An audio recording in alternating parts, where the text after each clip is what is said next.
यह कहानी माधवपुर गांव की है। बहुत समय पहले की बात है कि मोहन नाम का एक गरीब आदमी अपनी चतुर पत्नी और एक बेटी के साथ रहता था।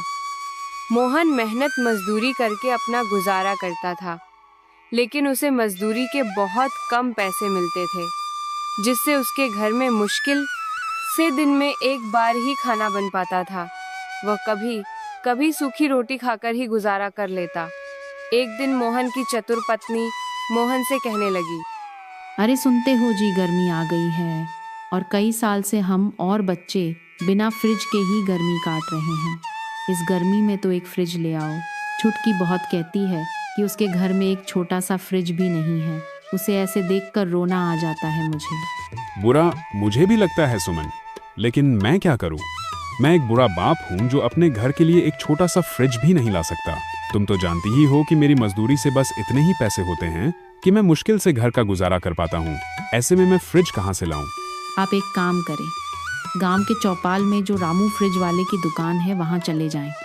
मेरे पास थोड़े जमा किए हुए पैसे हैं, वो मैं आपको देती हूँ, और जो पैसे कम पड़े आप उससे उधार ले लेना। कहना कि बाकी पैसे बाद में मिल जाएंगे।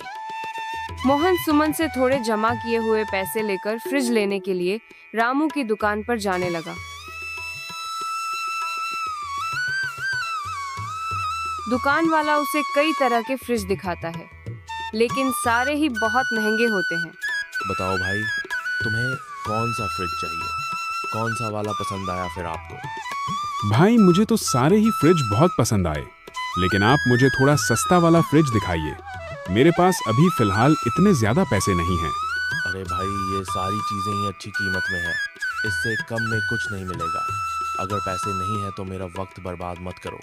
मेरे पास अभी थोड़े पैसे हैं, वो मैं आपको दे दूंगा और बाकी के पैसे मैं आपको बाद में दे दूंगा। अरे हम तुम्हारे जैसे गरीब और कंगाल को उधार नहीं देते। कौन फिर तुम्हें ढूंढता फिरेगा? जाओ और अपना रास्ता देखो। सारा वक्त बर्बाद कर दिया मेरा। जेब में पैसे नहीं और चले फ्रिज लेने। बेचारा हरिया दुकानदार की कड़वी बातें सुनकर उदास होकर घर की तरफ जाने लगता है। रास्ते में ही वह सोचने लगता है, कितनी अजीब बात है। मैं सारा दिन मेहनत करता हूँ, लेकिन उसमें भी मुझे कोई आराम नहीं है। ठंड में ठंड से परेशान होते हैं और गर्मी में गर्मी से परेशान। मैंने सुमन से कहा था कि फ्रिज लेकर आऊंगा। अब उनको क्या जवाब दूंगा? अब मैं क्या करूं? आखिर कहाँ जाऊं? मोहन को जाते जाते एक बूढ़ा आदमी दिखाई देता है, जो किसी गहरी सोच में डूबा हुआ समंदर के किनारे आसमान की तरफ देख रहा था। उस बूढ़े आदमी को देखकर ऐसा लग रहा था जैसे वह किसी बड़ी मुश्किल में है, लेकिन मोहन उसे देखकर वहां से जाने लगता है। थोड़े आगे जाकर वह रुक जाता है और सोचने लगता है, मैं कितना जालिम हूँ। उस बूढ़े आदमी को इस गर्मी में परेशान देखकर छोड़ दिया। पता नहीं वह किस परेशानी में होगा। क्या पता मैं उसके किसी काम आ जाऊं। यह कितनी बुरी बात होगी अगर मैं उसे इस हालत में छोड़ दूं। मुझे उसकी मदद करनी चाहिए। यह सोचकर फिर मोहन उस बूढ़े आदमी की तरफ वापस जाने लगता है। उस बूढ़े आदमी को इस तरह परेशान देखकर मोहन को उस पर तरस आ गया और फिर वह उस आदमी से बोलने लगा,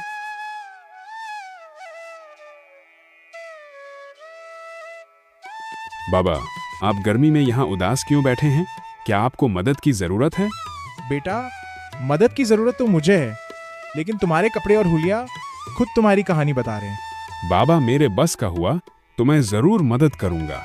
ज्यादा ना सही, लेकिन थोड़ा तो कर दूंगा।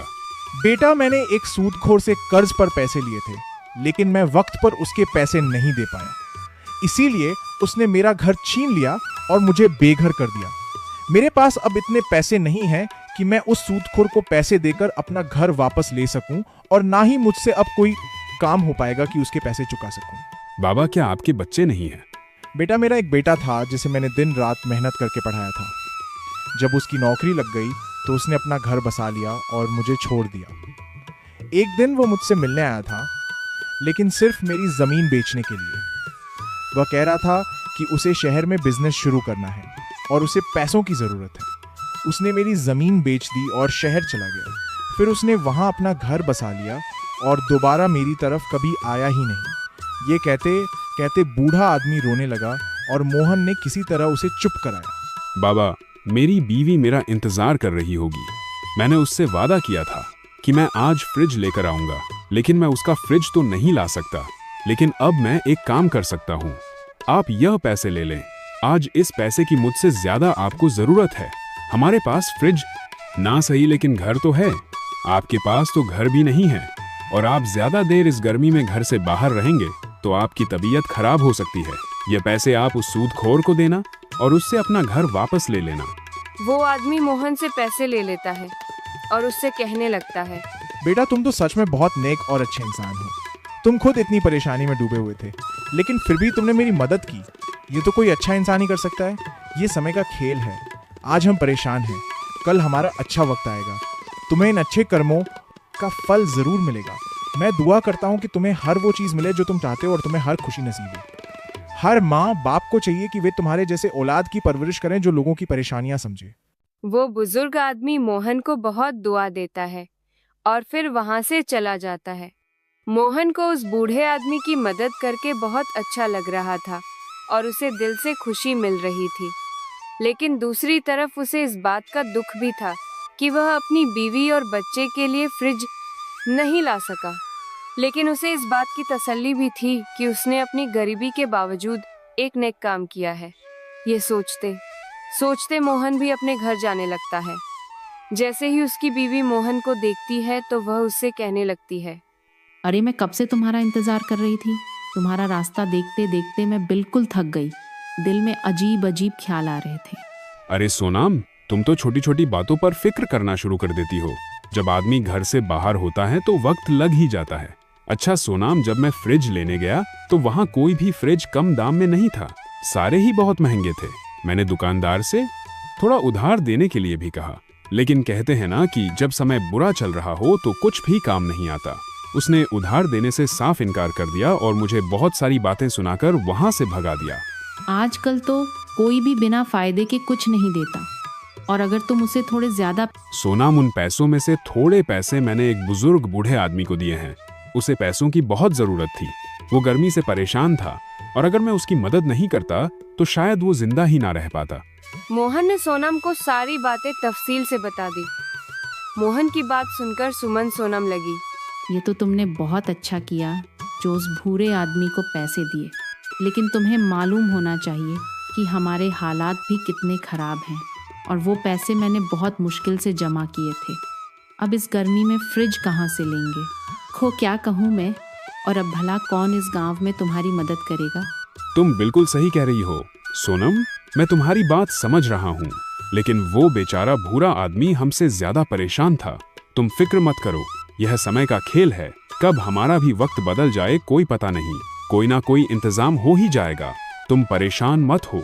अच्छा चलो, अब तुम मेरे लिए खाना लगा दो, मुझे बहुत भूख लगी है। और हाँ, आज तो आटा भी खत्म हो गया है। 2 रोटियों का आटा बचा हुआ था। 1 रोटी नेहा ने खा ली और 1 रोटी मैंने आपके लिए बचा दी। और तुमने क्या खाया सोनम? तुम भी भूखी होगी। मैंने नेहा के साथ थोड़ा सा खाना खा लिया था। फिर सोनम मोहन के लिए खाना निकालती है। जैसे ही मोहन खाना खाने बैठता है, उतने में ही कोई बाहर का दरवाजा खटखटाने लगता है। सोनम बाहर जाकर देखती है तो एक बूढ़ी औरत खड़ी होती है। वो सोनम से कहती है। फिर सोनम मोहन के लिए खाना निकालती है। जैसे ही मोहन खाना खाने बैठता है, उतने में ही कोई बाहर का दरवाजा खटखटाने लगता है। सोनम बाहर जाकर देखती है तो एक बूढ़ी औरत खड़ी होती है। वो सोनम से कहती है, बेटी मुझ पर रहम करो। मैं कब से भूखी हूँ, इसीलिए मेरी हालत बहुत खराब हो रही है। मेरे पास खाने के लिए कुछ भी नहीं है। मुझ पर मेहरबानी करके कुछ खाने को दे दो। इस बूढ़ी मजबूर की मदद करो। अगर मैंने अभी भी कुछ नहीं खाया तो मुझे कुछ हो जाएगा। बहुत से लोगों से मदद मांगी लेकिन किसी ने भी मेरी मदद नहीं की। माँ जी, मेरे पास अभी तो कुछ इतना नहीं है कि मैं तुम्हें खाने को दे सकूं। ना ही घर में राशन है। सोनम की बात सुनकर बूढ़ी अम्मा की उम्मीद टूट जाती है और वो वहां से जाने ही लगती है कि उतने में ही मोहन बाहर आ जाता है। वो बूढ़ी अम्मा से कहने लगता है, अम्मा जी आप अंदर आ जाइए। ज्यादा देर घर के बाहर रहना ठीक नहीं। गर्मी बहुत ज्यादा हो रही है। आपकी तबीयत खराब हो सकती है। मोहन उस बूढ़ी अम्मा को घर के अंदर ले आता है और फिर सोनम से कहने लगता है, सोनम, मेरे लिए जो तुमने रोटी बचा कर रखी थी वो रोटी अम्मा जी को दे दो। फिर सोनम वो रोटी उस बूढ़ी अम्मा को दे देती है। बूढ़ी अम्मा बहुत भूखी थी, इसलिए उसने वो रोटी जल्दी से खा ली। आप लोगों ने मेरे इस बुरे वक्त में बहुत ज्यादा मदद की है। मैं आपका यह एहसान कभी नहीं भूलूंगी। वो बूढ़ी अम्मा मोहन और सोनम को दुआ देती है और वहाँ से खुशी खुशी चली जाती है। ऐसे ही दिन गुजर जाता है और अगले दिन सोनम मोहन से कहने लगी, तुमने भी रात को कुछ नहीं खाया था और भी थोड़ा सा खाकर सो गई थी। तुम एक काम करो, जो भी बचा हुआ पैसा है उससे घर के लिए थोड़ा राशन ले आओ। मोहन बाजार की तरफ जाने लगता है, लेकिन जैसा कि उसका दिल बहुत बड़ा था, वह हर किसी की मदद कर लेता था और अपने बारे में बाद में सोचता था, पहले लोगों के काम आता था। इसी तरह बाजार पहुंचने से पहले ही मोहन ने एक और गांव के मजबूर और जरूरतमंद की मदद कर दी। जो पैसे वह राशन के लिए लेकर गया था वह उसने लोगों को दे दिए।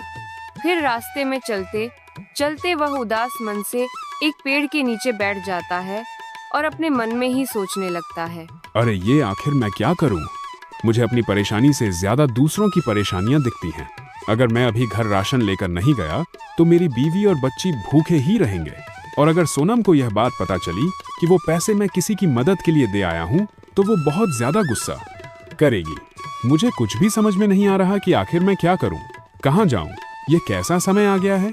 मोहन ये सब सोच ही रहा होता है कि तभी वहाँ पर उसके पास एक बूढ़ा बाबा आता है और मोहन को उदास देखकर पूछता है, बेटा, तुम इतने परेशान और उदास यहाँ बैठे हो, क्यों? मुझे बताओ क्या हुआ है। मैं आपको क्या ही बताऊं बाबा, मेरे पास इतने दुख हैं कि आखिर किस का जिक्र करूं, कौन सा दर्द सुनाऊं। मेरे घर में खाने का एक दाना तक नहीं है। मेरी बीवी और बच्चे भूखे बैठे हैं, लेकिन मुझे दूसरों की तकलीफें भी देखी नहीं जाती। अब मैं अपने बीवी बच्चे के लिए कुछ भी लेकर नहीं जा सकता। हाँ मोहन, मैं तुम्हारे बारे में सब कुछ जानता हूँ। मैंने तुम्हें बहुत बार देखा है कि तुम अपनी परेशानियों को भूलकर दूसरों की मदद करते हो। इसीलिए आज मैं तुम्हारी मदद करने के लिए यहाँ आया हूँ। बेटा, ये लो मशीन। इस मशीन में जूस बनता है और अभी गर्मी का मौसम भी है। तुम अच्छा सा जूस तैयार करके गांव में बेचा करो। तुम्हारी कमाई अच्छी होगी और तुम्हारा समय भी बदलेगा। लेकिन बाबा, मुझे जूस बनाना तो ठीक से आता नहीं और जूस बनाने का सामान भी मेरे घर में नहीं होगा, तो फिर इस मशीन का क्या फायदा? बेटा, उसकी फिक्र तुम मत करो। यह कोई आम मशीन नहीं बल्कि एक जादुई मशीन है।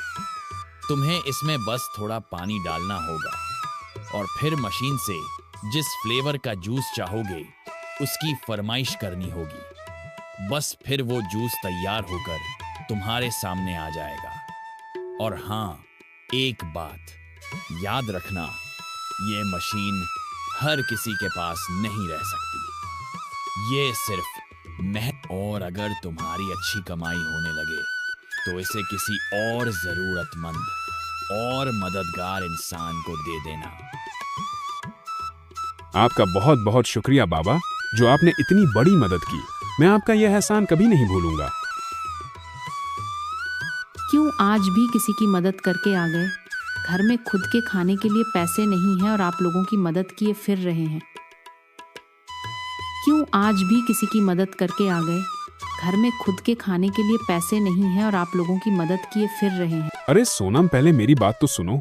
मैं राशन तो नहीं लेकर आया, लेकिन ऐसी चीज लेकर आया हूँ कि तुम देखकर हैरान रह जाओगी। हाँ तो बताओ ना, क्या चीज़ है जो हमारे घर का राशन पूरा कर सके और हमें खाने के लिए दे सके? फिर मोहन सोनम को वो जादुई मशीन दिखाता है और उसके बारे में सब कुछ बता देता है। सोनम भी यह बात सुनकर खुशी से हैरान हो जाती है।